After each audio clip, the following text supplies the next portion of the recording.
বাগেরহাটের শরণখোলা উপজেলার সাউথখালী ইউনিয়ন পরিষদের ২০২৪-২৫ অর্থবছরের বাজেট ঘোষণা করা হয়েছে। রোববার ১৯ মে সকালে পরিষদের আয়োজনে বেসরকারি উন্নয়ন সংস্থা সিএনআরএস এর ইভলভ প্রকল্প এবং SMKK কোডেকের সহযোগিতায় পরিষদের চেয়ারম্যান ইমরান হোসেন রাজীব এই বাজেট ঘোষণা করেন।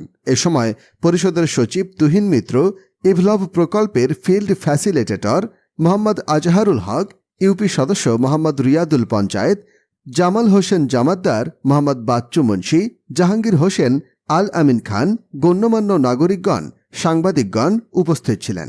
এদিনে ২০২৪-২৫ অর্থ বছরের জন্য ৪,32,62,706 টাকার বাজেট ঘোষণা করা হয়।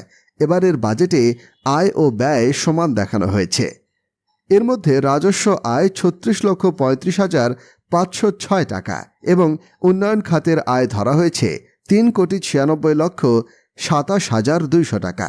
একইভাবে রাজস্ব খাতে এবং উন্নয়ন খাতে আয়ের সমান ব্যয় দেখানো হয়েছে। একটা খুবই গুরুত্বপূর্ণ বিষয়। বাংলাদেশ সরকারের যেরকম একটা প্রত্যেক অর্থ বছরে বাজেট করে থাকে, তেমনি স্থানীয় সরকারের প্রতিনিধি হিসাবে বাংলাদেশের প্রত্যেকটা ইউনিয়ন পরিষদও প্রত্যেক অর্থ বছরে একটা বাজেট করা হয়, যে বাজেটে সম্ভাব্য আয় ব্যয়ের চিত্রটা তুলে ধরা হয় এবং বিগত অর্থ বছরে আমরা কতটা আয় করেছি এবং কতটা ব্যয় করেছি এবং আমাদের যে বিগত বছরে যে বাজেটটা আমরা করেছিলাম সে অনুসারে আমরা আসলে বাস্তবায়ন করতে পারছি কিনা সে বিষয়ে আপনাদের সামনে আমি তুলে ধরবো এবং আগামী ২৪-২৫ অর্থ বছরেও আমরা কোন খাত থেকে কি আয় করবো এবং কিভাবে আমাদের ব্যয়ের ধরনটা হবে সে বিষয়ে আমি আলোচনা করব। তারপরে আপনাদের সঙ্গে উন্মুক্ত আলোচনা হবে।